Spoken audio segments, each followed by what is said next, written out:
No more weeping, no more weeping.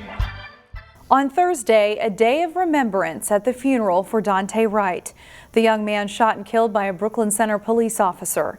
U.S. senators, leading civil rights activists, and the families of George Floyd and Philando Castile were among those in attendance. Wright's mother spoke at the funeral, expressing how difficult it has been. She says she was up until 3:30 in the morning thinking about what she was going to say. My son had a smile that was worth $1 million. When he walked in the room, he lit up the room. He was a brother, a jokester.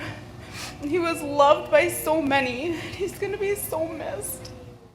Wright was 20 years old. He left behind a 2-year-old son. As the Wright family and local community grieves, life in Brooklyn Center is slowly getting back to normal.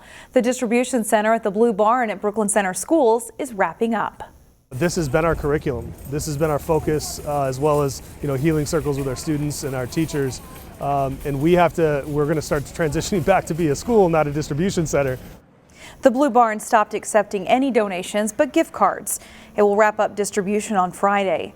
Organizers say they've had 80 to 200 volunteers help out per day, and they've helped more than 1,300 families since last Monday.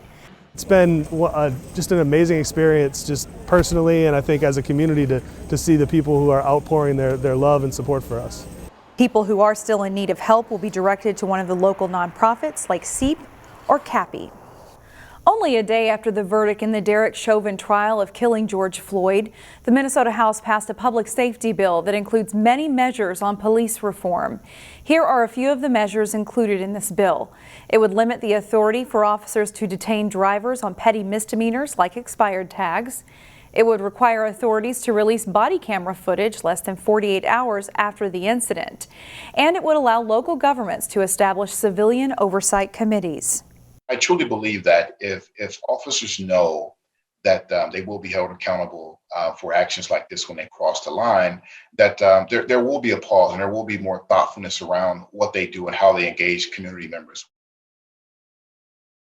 The Minnesota Senate passed a public safety bill last week, but it lacked many of the police reforms in this bill. You can look for more of this interview with Representative Frazier this weekend on our Newsmakers segment. A new report shows disproportionate COVID-19 mortality rates in Minnesota's Asian communities. The report was released by 2 leading Minnesota Asian organizations. Reporter Pafua Yang has more on some of the key findings. Shannon, the new report shows that the Hmong, Karen, and Karenni communities are more impacted than other Asian ethnic groups, with Hmong people making up 49% of COVID-19 mortality rates within the Asian population. And there are several reasons for this. A lot of members in the Hmong and Karen community, they also live in multi-generational households. And so it's not just mom and dad and baby or a son living in one household. There might be grandma, grandpa, aunt, uncle, niece, nephews living in the same household. And so if one person gets exposed and they come back home, multiple people can also be exposed to COVID-19 as well too. The Coalition of Asian American Leaders and Hmong Public Health Association is urging policymakers and health providers to use this data to understand COVID infections, vaccinations, and the longer-term impact of COVID-19. Community leaders also want healthcare systems to stop grouping all Asians together in their data, saying instead there should be separate data for each ethnicity. They believe this will help systems better understand cultural differences and how to prevent further COVID-19 related deaths. Once you disaggregate the data, then you'll see that certain populations need to be prioritized. And so when you saw this, when you read this data, we specifically showed you where the high infection rates were, where the mortality rates were. It's in very specific zip codes. And yet vaccines were not available in the first few rounds in those communities. That's not acceptable. Among other suggestions, Hmong community leaders are recommending that more resources be provided in the Hmong language and greater access to technology, as well as cultural competence training across the healthcare. They also want vaccinations prioritized in communities with high infection and mortality rates as seen in the report. And if you'd like to take a look at the full report, we'll have that on our website, ccxmedia.org. Reporting in Brooklyn Center, Pafua Yang, CCX News. Illegal dumping continues to be a big problem. Brooklyn Park City staff say part of the reason is because people don't want to pay to properly dispose of items.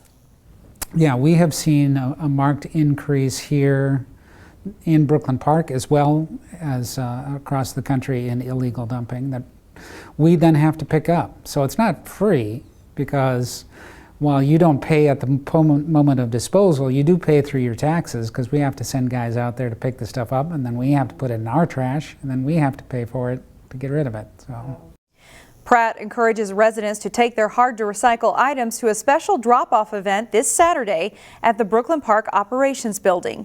It runs from 8 to 3 p.m. and it's open to residents of Brooklyn Park, Brooklyn Center, Crystal, and New Hope. About 50 groups in our viewing area will be spreading kindness this weekend. It's part of the 3rd annual Kindness Relay hosted by a Robbinsdale nonprofit called Print the Love. Participants receive kits with materials to perform acts of kindness. The kits include garbage bags to help pick up litter, sticky notes to write heartfelt notes, and even some money to help pay it forward. I think we have to, it's a muscle that you have to build and just practice them. And so this kind of gives, sometimes people don't know what to do. So this is like a starting point. And so not only awareness of Print the Love and what we do for random acts of kindness, but just in the world in general, if everyone did one random act of kindness a day, we would be a much better society for sure. That's what I believe. And I think it's more important than people give it credit for. You can still participate by buying your own supplies. Participants can also win prizes during the virtual kindness party coming up this Sunday. We'll have more details on ccxmedia.org. We'll be right back.